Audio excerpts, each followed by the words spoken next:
ನಮಸ್ಕಾರ ವೀಕ್ಷಕರೇ, ಅನ್ನಭಾಗ್ಯ ಯೋಜನೆಯಲ್ಲಿ 2 ತಿಂಗಳ ಹಣ ಒಟ್ಟಿಗೆ 1360 ರೂಪಾಯಿ ಜಮಾ ಆಗ್ತಾ ಇದೆ.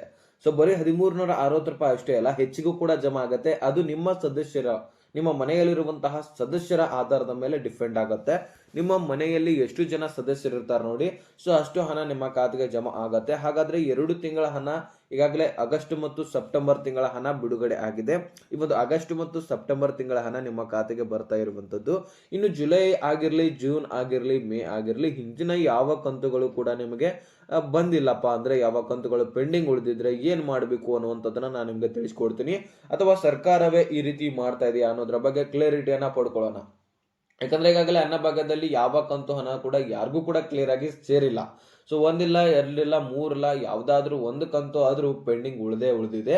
ಸೊ ಹೀಗಾಗಿ ಅನ್ನಭಾಗ್ಯ ಯೋಜನೆಯ ಬಗ್ಗೆ ಸಂಪೂರ್ಣವಾಗಿ ಈ ಒಂದು ವಿಡಿಯೋದಲ್ಲಿ ನೋಡೋಣವಾ. ಮೊದಲು ಈ ಒಂದು 19 ಜಿಲ್ಲೆಗಳಿಗಾದ್ರೂ ಹಣ ಬಿಡುಗಡೆ ಆಗ್ತಾ ಇದೆ. ಸೊ ಈ ಒಂದು 19 ಜಿಲ್ಲೆಗಳನ್ನ ನಾವು ಕ್ಲಿಯರ್ ಆಗಿ ತಿಳ್ಕೊಳ್ಳೋಣ. ಯಾಕಂದ್ರೆ 19 ಜಿಲ್ಲೆಗಳಲ್ಲಿ ನಿಮ್ಮ ಜಿಲ್ಲೆನೂ ಕೂಡ ಆಗಿದ್ರೆ ನಿಮ್ಮ ಖಾತೆಗೂ ಕೂಡ ಹಣ ಜಮಾ ಆಗುವಂತಹ ಚಾನ್ಸಸ್ ಹೆಚ್ಚಾಗಿದೆ. ಸೊ ಹೀಗಾಗಿ ವಿಡಿಯೋನ ಕೊನೆವರೆಗೂ ವಾಚ್ ಮಾಡಿ. ಚಾನಲ್ಗೆ ಸಬ್ಸ್ಕ್ರೈಬ್ ಮಾಡಿಲ್ಲ ಅಂದ್ರೆ ದಯವಿಟ್ಟು ಬೇಗನೆ ಸಬ್ಸ್ಕ್ರೈಬ್ ಮಾಡ್ಕೊಳ್ಳಿ. ವಿಡಿಯೋಕ್ಕೊಂದೇ ಒಂದು ಲೈಕ್ ಕೊಟ್ಬಿಟ್ಟೆ ವಿಡಿಯೋನ ನೋಡ್ಲಿಕ್ಕೆ ಸ್ಟಾರ್ಟ್ ಮಾಡಿ. ಹಾಗೆ ನೋಟಿಫಿಕೇಶನ್ ಆಲ್ ಅಂತ ಸೆಟ್ ಮಾಡಿದ್ರೆ ನಾವು ಹಾಕುವಂತಹ ಪ್ರತಿಯೊಂದು ವಿಡಿಯೋಗಳು ನಿಮಗೆ ನೋಟಿಫಿಕೇಶನ್ ಮುಖಾಂತರ ಬಂದು ತಲುಪುತ್ತೆ. ಈಗ ನೋಡಿ ವೀಕ್ಷಕರೇ, ಅನ್ನಭಾಗ್ಯ ಯೋಜನೆಯಲ್ಲಿನೂ ಕೂಡ ಸಾಕಷ್ಟು ಬದಲಾವಣೆಗಳು ಆಗಿರುವಂತದ್ದು. ಸೊ ಮಧ್ಯದಲ್ಲಂತರೂ ಒಂದ್ ಸ್ವಲ್ಪ KH ಮುನಿಯಪ್ಪನವರು ಹವಾನ ಎಬ್ಬಿಸ್ಬಿಟ್ಟಿದ್ರು. ಯಾಕಂದ್ರೆ ಈ ಒಂದು 5 ನಾವು ಪದಾರ್ಥಗಳನ್ನ ಕೊಡ್ತಾ ಇದೀವಿ, 3 ಅಥವಾ 4 ಪದಾರ್ಥಗಳನ್ನ ಕೊಡ್ತಿದೀವಿ ಅಂತ ಹೇಳ್ಬಿಡ್ತಾ ಇದ್ರು. ಈಗ ನೋಡಿ, ಉಪ್ಪು ಆಗಿರ್ಲಿ, ಸಕ್ಕರೆ ಆಗಿರ್ಲಿ, ಅದೇ ರೀತಿಯಾಗಿ ನಮಗೆ ರಾಗಿ, ಒಂದೊಂದ್ ಕಡೆ ರಾಗಿ ಕೊಡ್ತೇವೆ ಅಂತಾನು ಕೂಡ ಹೇಳಿದ್ರು. ಸೊ ಒಂದೊಂದ್ ಕಡೆ ಗಾಂಧೆನೆ ಉಪ್ಪುಗಳನ್ನ ಕೊಡ್ತೇವೆ ಅಂತ ಹೇಳ್ಬಿಟ್ಟು, ಈಗ ರಾಜಸ್ಥಾನದಿಂದನೂ ಕೂಡ ಉಪ್ಪುಗಳನ್ನ ಒಂದು ಟ್ರಾನ್ಸ್ಫರ್ ಮಾಡ್ಲಿಕ್ಕೆ ಅಲ್ಲಿ ಕೂಡ ಮಾತನಾಡಿದ್ರು ಸಹಿತ.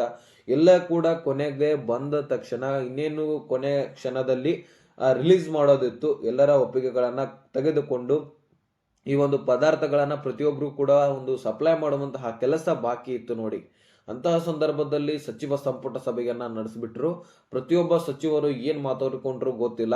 ಆ ಒಂದು ಸಚಿವ ಸಂಪುಟ ಸಭೆಯಲ್ಲಿ ಮತ್ತೆ ಈ ಒಂದು ಯೋಜನೆಯಲ್ಲಿ ಪದಾರ್ಥಗಳನ್ನ ಕೊಡುವಂತಹ ಒಂದು ಏನ್ ಹಿಂಟ್ಸ್ ಇತ್ತಲ್ವಾ, ಸೊ ಅದನ್ನ ಮತ್ತೆ ರದ್ದು ಮಾಡಿರುವಂತದ್ದು. ಯಾವ ಒಂದು ಪದಾರ್ಥಗಳನ್ನ ಕೂಡ ಕೊಡೋದಿಲ್ಲ ಅಂತ ಹೇಳ್ಬಿಟ್ರು. ಸೊ ಕೊನೆಯದಾಗಿ ನಾವು ಹಣನೇ ಕೊಡ್ತೀವಿ ಅಂತ ಹೇಳ್ಬಿಡ್ತಾ ಇದ್ರು. ಇದೆಲ್ಲ ಹೋಗ್ಲಿ ಬಿಡಿ, ಪದಾರ್ಥಗಳನ್ನ ಬೇಡ, ನಮಗೆ ಅಕ್ಕಿನೇ ಕುಡಿ ಅಂತ ಕೇಳಿದ್ರು. ಒಂದು ಮಹಿಳೆಯರು ಏನ್ ಮಾಡಿದ್ರು, 93% ಸುಮಾರು ನಮಗೆ 10 kg ಅಕ್ಕಿಯನ್ನೇ ಕೊಡಿ, ಅಕ್ಕಿ ಸಾಲ್ತಾ ಇಲ್ಲ ನಮಗೆ, 5 kg 10 kg ಅಕ್ಕಿಯನ್ನ ಕೊಡಿ, ಅಥವಾ 5 kg ಅಕ್ಕಿಯನ್ನ ಕೊಡ್ತಾ ಇದ್ರಲ್ವಾ, ಇನ್ನು 5 kg ಬದಲಾಗಿ ನಮಗೆ ಪದಾರ್ಥಗಳನ್ನ ಕೊಡಿ ಅದು ಕೂಡ ಅಂದ್ರು. ಸೊ ಇದರಲ್ಲಿ 93% ಫಲಾನುಭವಿಗಳು ಬರೀ ಪದಾರ್ಥಗಳನ್ನ ಕೊಡಿ ಅಂತ ಕೇಳಿದಾಗ, ಇದರಲ್ಲಿ ಅಕ್ಕಿನೂ ಕೊಡ್ಲಿಕ್ಕೆ ತಯಾರಿಲ್ಲ, ಈ ಕಡೆ ಪದಾರ್ಥಗಳನ್ನ ಕೊಡ್ಲಿಕ್ಕೆ ತಯಾರಿಲ್ಲ. ಯಾಕಂದ್ರೆ ಮಹಿಳೆಯರು, ಈಗ ನೋಡಿ, ಜನರು ಏನ್ ಹೇಳ್ತಾರೆ ಸರ್ಕಾರ ಮುಖ್ಯವಾಗಿ ಅದನ್ನ ಕೇಳಬೇಕಾಗತ್ತೆ. ಇದರಲ್ಲಿ ಏನ್ ಡಿಫ್ರೆನ್ಸ್ ಇಲ್ಲ, ಅಂತದ್ದೇನ್ ಸರ್ಕಾರಕ್ಕೆ ಮಹಿಳೆಯರು ಏನ್ ಕೇಳ್ತಾ ಇಲ್ಲ. ಇದರ ಬದಲಾಗಿ ಇದನ್ನ ಕೊಡಿ ಅಂತ ಮಾತ್ರ ಕೇಳ್ತಾ ಇರುವಂತದ್ದು. ಅದಕ್ಕೋಸ್ಕರ ಸರ್ಕಾರ ಪದಾರ್ಥಗಳನ್ನ ಕೊಡ್ಲಿಕ್ಕೆ ಮುಂದಾಗಿತ್ತು. ಕೊನೆ ಕ್ಷಣದಲ್ಲಿ ಕೈ ಚೆಲ್ಲಿರುವಂತದ್ದು ಈ ಒಂದು ಮಾಹಿತಿಗಳನ್ನ ಮತ್ತೆ ಲಭ್ಯ ಮಾಡಿರುವಂತದ್ದು. ನಾವು ಹಣವನ್ನ ಕೊಡ್ತೀವಿ ಅಂತ ಹೇಳ್ಬಿಟ್ಟು, ಮತ್ತೆ ಹಣವನ್ನ ಕೊಡ್ತೀವಿ ಅಂತ ಹೇಳ್ಬಿಟ್ಟು ಹಣ ಆದ್ರೂ ಸರಿಯಾಗಿ ಹಾಕ್ಬೇಕಲ್ವಾ. ಹಣ ಸರಿಯಾಗಿ ಹಾಕ್ಲಿಲ್ಲ ಅಂದ್ರೆ ಇವರಿಗೆ ಈ ಒಂದು ಹಣದ ಒಂದು ತೊಂದರೆ ಉಂಟಾಗ್ತಾ ಇದೆ ಅಂತ ಹೇಳ್ಬಿಟ್ಟು ಈಗ ವಿರೋಧ ಪಕ್ಷಗಳು ಮಾತನಾಡ್ಲಿಕ್ಕೆ ಸ್ಟಾರ್ಟ್ ಮಾಡಿದ್ವು. ಅಂತದ್ರಲ್ಲಿ ಈಗ ನೋಡಿ, ಹಣ ಹಾಕ್ಲಿಕ್ಕೆ ಹೋದ್ರೆ 1 ಅಥವಾ 2 ತಿಂಗಳ ಹಣವನ್ನ ಪೆಂಡಿಂಗ್ ಉಳಿಸಬಹುದು ಸರ್ಕಾರ. ಆದ್ರೆ ಪದಾರ್ಥಗಳನ್ನ ಕೊಡ್ಲಿಕ್ಕೆ ಹೋದ್ರೆ ಪದಾರ್ಥಗಳನ್ನ ಪ್ರತಿ ತಿಂಗಳು ಕೂಡ ಜನರ ಕೈಯಲ್ಲಿ ಸೇರ್ಪಡೆ ಆಗತ್ತೆ. ಆ ಒಂದು ನ್ಯಾಯಬೆಲೆ ಅಂಗಡಿಯಲ್ಲಿ ಹೋಗಿ ಕೊಡ್ಬೇಕಾಗತ್ತೆ. ನ್ಯಾಯಬೆಲೆ ಅಂಗಡಿಯಿಂದ ಎಲ್ಲರೂ ಕೂಡ ತೆಗೆದುಕೊಂಡಿರ್ತಾರೆ. ಈ ಒಂದು ಪದಾರ್ಥಗಳನ್ನ DBT ಮುಖಾಂತರ ಸರ್ಕಾರ ಯಾವಾಗ ಬೇಕಾದ್ರೂ ಹಾಕ್ಬೋದು, ಒಂದೊಂದ್ಸಾರಿ ಹಾಕದೇನೆ ಇರ್ಬೋದು. ಈ ಒಂದು ಕಾರಣಕ್ಕಾಗಿ ಈ ಒಂದು ನಿರ್ಧಾರವನ್ನ ಕೈ ಚೆಲ್ಲಿರೋದು ಅಂತ ವಿರೋಧ ಪಕ್ಷಗಳು ಮಾತನಾಡ್ತಾ ಇದ್ದಾವೆ. ಯಾಕಂದ್ರೆ ನೋಡಿ, ಇಲ್ಲಿ ನಿಜಾನೂ ಕೂಡ ಅನ್ಸುತ್ತೆ ಒಂದೊಂದ್ಸಾರಿ ಇದು. ಯಾಕಂದ್ರೆ ಈ ಒಂದು ಮೇ ಹಿಡ್ಕೊಂಡು ಈ ಕಡೆ ಯಾವ ಕಂತುಗಳು ಕೂಡ ಮಹಿಳೆಯರಿಗೆ ಸರಿಯಾಗಿ ಜಮಾ ಆಗಿಲ್ಲ. ಅನ್ನಭಾಗ್ಯ ಯೋಜನೆಯಲ್ಲಿ ಒಂದು ಕಂತು ಜಮಾ ಆಗಿದೆ, ಇನ್ನೆರಡು ಕಂತುಗಳು ಪೆಂಡಿಂಗ್ ಉಳಿದಿದ್ದಾವೆ. ಪ್ರತಿಯೊಬ್ಬರಿಗೂ ಕೂಡ ಈ ಎಷ್ಟು ಕಂತುಗಳನ್ನ ಹಾಕಿದಾರೆ ನೋಡಿ, ಈ ಎಲ್ಲ ಕಂತುಗಳು ಸರಿಯಾಗಿ ಯಾರಿಗೂ ಕೂಡ ಹೋಗಿಲ್ಲ. ಒಂದಲ್ಲ ಒಂದು ಕಂತು ಪೆಂಡಿಂಗ್ ಉಳಿದಿದ್ದೇನೆ. ಈಗ ಸುಮಾರು ಒಂದು ಕಂತಿನ ಹಣವನ್ನ ರಿಲೀಸ್ ಮಾಡಿದ್ರೆ ಒಂದು 20 ರಿಂದ 30 ಲಕ್ಷ ಫಲಾನುಭವಿಗಳಿಗೆ ಬಿಡುಗಡೆ ಮಾಡ್ತಾರೆ, ಮತ್ತೆ ಪೆಂಡಿಂಗ್ ಉಳಿಸ್ಬಿಡ್ತಾರೆ. ಮತ್ತೆ ಬೇರೆ ಕಂತನ ಬಿಡುಗಡೆ ಮಾಡ್ತಾರೆ, ಮತ್ತೆ 20 ರಿಂದ 30 ಲಕ್ಷ ಫಲಾನುಭವಿಗಳಿಗೆ ಬಿಡುಗಡೆ ಮಾಡ್ತಾರೆ, ಮತ್ತೆ ಪೆಂಡಿಂಗ್ ಉಳಿಸ್ತಾರೆ. ಈ ರೀತಿ ಮಾಡಿ ಹಣವನ್ನ ಸರಿಯಾಗಿ ಹಾಕ್ತಾ ಇಲ್ಲ ಅನ್ನಭಾಗ್ಯ ಯೋಜನೆಯಲ್ಲಿ. ಈ ಕಡೆ ಗೃಹಲಕ್ಷ್ಮಿ ಯೋಜನೆಯಲ್ಲಿ ಏನ್ ಪ್ರಾಬ್ಲಮ್ ಇಲ್ಲ, ಸರಿಯಾಗಿ ಹಣ ಬರ್ತಾ ಇದೆ. ಗೃಹಲಕ್ಷ್ಮಿ ಯೋಜನೆಯಲ್ಲಿ ಪ್ರತಿಯೊಂದು ಕಂತುನು ಕೂಡ ಅಪ್ಡೇಟ್ ಸಿಗ್ತಾ ಇರುತ್ತೆ. ಮಹಿಳಾ ಮತ್ತು ಮಕ್ಕಳ ಅಭಿವೃದ್ಧಿ ಇಲಾಖೆ ಸಚಿವಾದಂತಹ ಲಕ್ಷ್ಮಿ ಹೆಬ್ಬಾಳ್ಕರ್ ಮೇಡಮ್ ಅವರು ಕೂಡ ಅಪ್ಡೇಟ್ ಅನ್ನ ಕೊಡ್ತಾ ಇರ್ತಾರೆ. ಈ ಕಡೆ ಅನ್ನಭಾಗ್ಯ ಯೋಜನೆಯಲ್ಲಿ ಹಣವನ್ನ ಸರಿಯಾಗಿ ಹಾಕ್ತಾ ಇರುವಂತಹ ಕಾರಣಕ್ಕಾಗಿ ಜನರು ಆಕ್ರೋಶವನ್ನ ವ್ಯಕ್ತಪಡಿಸ್ತಾ ಇರುವಂತದ್ದು ಸದ್ಯಕ್ಕೆ. ಈಗ ಈ ಒಂದು ಆಗಸ್ಟ್ ಮತ್ತು ಸೆಪ್ಟೆಂಬರ್ ತಿಂಗಳ ಹಣ ಏನು ರಿಲೀಸ್ ಆಗಿದೆ, ಒಂದ್ ಸ್ವಲ್ಪ ಜನರಿಗೆ ಹಣ ಹಾಕಿದ್ರೆ ಅವರು ಏನ್ ಮಾಡ್ತಾರೆ, ಈಗ ಅವ್ರಿಗೂ ಬಂದಿದೆ ನಮಗೂ ಕೂಡ ಬರುತ್ತೆ ಅಂತ ಕಾಯ್ತಾರೆ ಅಷ್ಟೇ, ಮತ್ತೇನಿಲ್ಲ. ಯಾರಿಗೂ ಕೂಡ ಹಾಕ್ಲಿಲ್ಲಪ್ಪ ಅಂದ್ರೆ ಮಾತ್ರ ಆಕ್ರೋಶವನ್ನ ವ್ಯಕ್ತಪಡಿಸ್ತಾ ಇರುವಂತದ್ದು.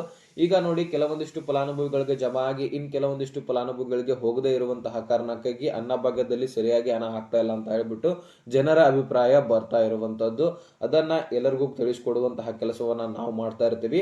ಇದನ್ನ ಎಲ್ಲಕ್ಕಿಂತ ನಿಮ್ಗೆ ಬೆಸ್ಟ್ ಆಪ್ಷನ್ ಪದಾರ್ಥಗಳ ಬೇಕಾ ಅಥವಾ 10 kg ಅಕ್ಕಿನೇ ಬೇಕಾ? ಎರಡು ಆಪ್ಷನ್ಸ್ಗಳು ಬೆಸ್ಟ್. ಯಾಕಂದ್ರೆ ನಮಗೆ ಕೈಯಲ್ಲಿ ಸಿಗುವಂತದ್ದು ಡೈರೆಕ್ಟ್ ಆಗಿ.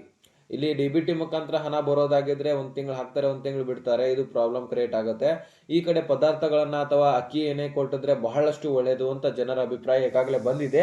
ಸೊ ಇಲ್ಲಿ ವಿಡಿಯೋನ ನೋಡ್ತಾ ಇರುವಂತಹ ವೀಕ್ಷಕರ ಅಭಿಪ್ರಾಯ ನಮಗೂ ಕೂಡ ಬೇಕಾಗಿರುವಂತದ್ದು. ದಯಮಾಡಿ ಪ್ರತಿಯೊಬ್ಬರು ಕೂಡ ಯಾರು ನೋಡ್ತಾ ಇದ್ರಿ ನೋಡಿ, ಎಲ್ಲರೂ ಕೂಡ ದಯಮಾಡಿ ಕಮೆಂಟ್ ಮುಖಾಂತರ ತಿಳಿಸಿ, ನಿಮಗೆ ಅಕ್ಕಿನೇ ಬೇಕಾ 10 kg ಅಥವಾ ಹಣ ಬೇಕಾ ಅನ್ನುವಂಥದ್ದನ್ನ ಕಮೆಂಟ್ ಮಾಡಿ. ನಾವು ಆದಷ್ಟು ಸರ್ಕಾರಕ್ಕೆ ಮನವಿ ಮಾಡಿಕೊಂಡು ಈ ಒಂದು 10 kg ಅಕ್ಕಿಯನ್ನ ಸಿಗುವ ಹಾಗೆ ಮಾಡ್ಕೊಳ್ಳೋಣ. 1 ಅಥವಾ 5 kg ಅಕ್ಕಿ ಕೊಡಿ, 5 kg ಅಕ್ಕಿಯ ಬದಲಾಗಿ ಪದಾರ್ಥಗಳನ್ನ ಕೊಡಿ, ನಮಗೆ ಹಣ ಬೇಡ ಅನ್ನುವಂಥದ್ದನ್ನ ನಾವು ಕಡಾಖಂಡಿತವಾಗಿ ಹೇಳೋಣ. ಯಾಕಂದ್ರೆ ಹಣ ಸರಿಯಾಗಿ ಹಾಕೋದಿಲ್ಲ ಕಣ್ರಿ. ಇದು ನನ್ನ ಅನಿಸಿಕೆನೂ ಕೂಡ ಹೇಳೋದಾದ್ರೆ, ನಮಗೆ 5 kg ಅಕ್ಕಿ ಕೊಟ್ಬಿಟ್ಟು 5 kg ಪದಾರ್ಥಗಳನ್ನ ಕೊಡಿ, ಒಂದು ಇಲ್ಲಪ್ಪ ಅಂದ್ರೆ 10 kg ಅಕ್ಕಿ ಕೊಟ್ರೆ ಇದು ಬೆಸ್ಟ್. ಇಲ್ಲಿ ನೋಡಿ, ಕೇಂದ್ರ ಸರ್ಕಾರದಿಂದನೂ ಕೂಡ ಇಲ್ಲಿ ಕೇಂದ್ರ ಸಚಿವರು ಕೂಡ, ಈ ಒಂದು ಆಹಾರ ಇಲಾಖೆಯ ಸಚಿವರು ಅವರು ಕೂಡ ಹೇಳಿದ್ರು, ಅಕ್ಕಿಯನ್ನ ಕೊಡ್ತೇವೆ ನಾವು 29 ರೂಪಾಯಿ kg ಆಗಿ. ಪ್ರತಿಯೊಬ್ಬ ರಾಜ್ಯದವ್ರಿಗೂ ಕೂಡ ಹೇಳಿದ್ರು. ಎಲ್ಲ ರಾಜ್ಯದವರು ಕೆಲವೊಂದಿಷ್ಟು ಕಡೆ ತಗೊಂಡಿದ್ದಾರೆ, ಆದ್ರೆ ನಮ್ಮ ರಾಜ್ಯನೂ ಕೂಡ ತಗೋಬಹುದಿತ್ತು. 29 ರೂಪಾಯಿ kg ಆಗಿ ನಮ್ಗೆ ಕೊಡಬಹುದಿತ್ತು. ಆದ್ರೆ ಸರ್ಕಾರ ಆ ರೀತಿ ಮಾಡ್ಲಿಲ್ಲ, ಮತ್ತೆ ಹಣವನ್ನೇ ಕೊಡ್ತೀವಿ ಅಂತ ಹೇಳ್ಬಿಡ್ತು. ಸೊ ಯಾಕೆ ಗೊತ್ತಿಲ್ಲ. ಇದು ನಮಗನ್ಸತ್ತೆ ಮತ್ತೆ ಜನರಿಂದ ಅಭಿಪ್ರಾಯ ಬಂದಿರೋದು ನಿಜ. ಯಾಕಂದ್ರೆ ಈ ಒಂದು ಹಣ ಹಾಕೋದಾದ್ರೆ ಡಿಲೇ ಆಗ್ಬೋದು ಅಥವಾ ಒಂದೊಂದ್ಸಾರಿ ಹಣನೇ ಹಾಕದೇನೆ ಇರ್ಬೋದು. ಆದ್ರೆ ಈ ಕಡೆ ಪದಾರ್ಥಗಳನ್ನ ಡೆಫಿನೆಟ್ಲಿ ಕೊಡ್ಲೇಬೇಕಲ್ವಾ, ಪ್ರತಿ ತಿಂಗಳು ಕೂಡ ಕೊಡ್ಲೇಬೇಕಾಗತ್ತೆ. ಇಲ್ಲಾಂದ್ರೆ ಪ್ರಾಬ್ಲಮ್ 100% ಕ್ರಿಯೇಟ್ ಆಗುತ್ತೆ, ಜನರ ಆಕ್ರೋಶ ವ್ಯಕ್ತಪಡಿಸ್ತಾರೆ. ಸೊ ಹೀಗಾಗಿ ಮುಂದಿನ ಎಲೆಕ್ಷನ್ಗೂ ಕೂಡ ಹೊಡೆತ ಬೀಳುತ್ತೆ. ಸೊ ಈ ಎಲ್ಲ ಕಾರಣಗಳು ಕ್ರಿಯೇಟ್ ಆಗ್ತವೆ, ಸುಮ್ಮನೆ ಯಾಕೆ ಅಂತ ಹೇಳ್ಬಿಟ್ಟು ಹಣನೇ ಹಾಕ್ತಾ ಇದ್ದಾರೆ ಈಗ. ಸೊ ನಾವು ಏನ್ ಮಾಡೋಣ, ನಮಗೆ ಅಕ್ಕಿನೇ ಬೇಕಂತ ಹೇಳ್ಬೇಕಾಗತ್ತೆ. ಈಗ ಸದ್ಯದಲ್ಲಿ ನಮ್ಗೆ ಎಲ್ಲನೂ ಕೂಡ ಸಿಗಬೇಕಂದ್ರೆ ಕೈಯಲ್ಲಿ ನಾವು ಅಕ್ಕಿನೇ ಬಿಡೋಣ ಅಂತ ನನ್ನ ಅನಿಸಿಕೆ. ಈಗ ಜನರಿಂದನೂ ಕೂಡ ಅದೇ ಅಭಿಪ್ರಾಯ ಬಂದಿದೆ.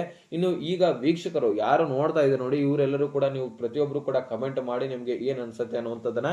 ಈಗ ಸದ್ಯಕ್ಕೆ ನಿಮ್ಗೆ 19 ಜಿಲ್ಲೆಗಳನ್ನ ನಾನು ನಿಮ್ಗೆ ತಿಳಿಸ್ಕೊಡ್ತೀನಿ. ಈಗ ಆಗಸ್ಟ್ ಮತ್ತು ಸೆಪ್ಟೆಂಬರ್ ತಿಂಗಳ ಹಣ ಬಿಡುಗಡೆ ಆಗ್ತಾ ಇದೆ ನೋಡಿ. ಇಲ್ಲಿ ನೋಡಿ, ದಾವಣಗೆರೆ, ಉಡುಪಿ, ತುಮಕೂರು, ಚಿತ್ರದುರ್ಗ, ಚಿಕ್ಕಮಗಳೂರು, ಶಿವಮೊಗ್ಗ, ರಾಯಚೂರು, ಚಿಕ್ಕಬಳ್ಳಾಪುರ, ಚಾಮರಾಜನಗರ, ಮೈಸೂರು, ವಿಜಯಪುರ, ಬೀದರ್, ಮಂಡ್ಯ, ಕೊಪ್ಪಳ, ಬೆಳಗಾವಿ, ಬೆಂಗಳೂರು ನಗರ, ಬೆಂಗಳೂರು ಗ್ರಾಮಾಂತರ, ಕೋಲಾರ, ಕೊಡಗು, ಹಾವೇರಿ, ಇಷ್ಟು ಜಿಲ್ಲೆಗಳಿಗೆ ಹಣ ಬಿಡುಗಡೆ ಆಗ್ತಾ ಇದೆ. ಈ ಒಂದು ಜಿಲ್ಲೆಗಳಲ್ಲಿ ನಿಮ್ಮ ಜಿಲ್ಲೆನೂ ಕೂಡ ಆಗಿದ್ರೆ ನಿಮ್ಮ ಖಾತೆಗೂ ಕೂಡ ಹಣ ಜಮಾ ಆಗತ್ತೆ, ವರಿ ಮಾಡ್ಕೊಳ್ಬೇಡಿ. ಆದ್ರೆ ಈಗ ಆಗಸ್ಟ್ ಮತ್ತು ಸೆಪ್ಟೆಂಬರ್ ತಿಂಗಳ ಹಣ ಆದ್ರೂ ಮಾತ್ರ ಜಮಾ ಆಗತ್ತೆ. ಹಿಂದಿನ ಕಂತುಗಳು ಬಂದಿಲ್ಲ ಅಂದ್ರೆ ಅವುಗಳು ಈಗ ಮುಕ್ತಾಯವಾಗಿದೆ ಅಂತಾನೆ ಹೇಳ್ಬಿಟ್ಟಿದ್ದಾರೆ, ಅವರು ಕ್ಲೋಸ್ ಮಾಡಿದ್ದಾರೆ ಆಲ್ಮೋಸ್ಟ್. ಆ ಕಂತುಗಳು ಇನ್ಮೇಲೆ ನಿಮಗೆ ಬರೋದಿಲ್ಲ. ಯಾರಿಗಾದ್ರೂ ಈಗ ನೋಡಿ, ಮೇದಾಗಿರ್ಲಿ, ಜೂನ್ದಾಗಿರ್ಲಿ, ಜುಲೈದಾಗಿರ್ಲಿ ಯಾವ ಕಂತಿನ ಹಣ ಬಂದಿಲ್ಲ ಅಂದ್ರೆ ಸೊ ನಿಮಗೆ ಹಣ ಬರೋದಿಲ್ಲ ಅದು. ಯಾಕಂದ್ರೆ ಈಗಾಗಲೇ ಅವುಗಳನ್ನ ಕ್ಲೋಸ್ ಮಾಡಿದ್ದಾರೆ. ಸೊ ಅದಕ್ಕೋಸ್ಕರ ನಾವ್ ಏನ್ ಹೇಳ್ತಾ ಇದೀವಿ, ಜನರು ಏನ್ ಹೇಳ್ತಾ ಇದಾರೆ ಅಂದ್ರೆ, ಈಗ ಪದಾರ್ಥಗಳನ್ನ ಕೊಡಿ ಅಥವಾ ಅಕ್ಕಿಯನ್ನ ಕೊಡಿ, ಈಗ ಹಣ ಹಾಕಿದ್ರೆ ನೀವು ಸರಿಯಾಗಿ ಹಾಕೋದಿಲ್ಲ ಅಂತ ಹೇಳ್ಬಿಡ್ತಾ ಇದಾರೆ. ಸೊ ನಿಮ್ಮ ಅನಿಸಿಕೆಗಳನ್ನ ದಯಮಾಡಿ ಕಮೆಂಟ್ ಮುಖಾಂತರ ತಿಳಿಸಿ. ಪೋಲ್ ಮಾಡೋದಾದ್ರೆ ಪೋಲ್ ಕೂಡ ಮಾಡ್ತೀನಿ, ಅಲ್ಲಿ ನಿಮ್ಮ ಅಭಿಪ್ರಾಯಗಳನ್ನ ತಿಳಿಸಿ. ಓಕೆನಾ? ಇಷ್ಟು ಮಾಹಿತಿಗಳಿತ್ತು, ಎಲ್ಲನೂ ಕೂಡ ಕ್ಲಿಯರ್ ಆಗಿ ಅರ್ಥ ಆಗಿದ್ರೆ ಲೈಕ್ ಮಾಡಿ, ನಿಮ್ಮ ಸ್ನೇಹಿತರಿಗೆ ಶೇರ್ ಮಾಡಿ, ಸಬ್ಸ್ಕ್ರೈಬ್ ಮಾಡಿ ಅಂತ ಹೇಳ್ತಾ ಮತ್ತೆ ಮುಂದಿನ ಮಾಹಿತಿ ಹಂಚ್ಕೋಣ. ಅಲ್ಲಿ ತನಕ ಬಾಯ್, ಬೇಟೆ ಫ್ರೆಂಡ್ಸ್.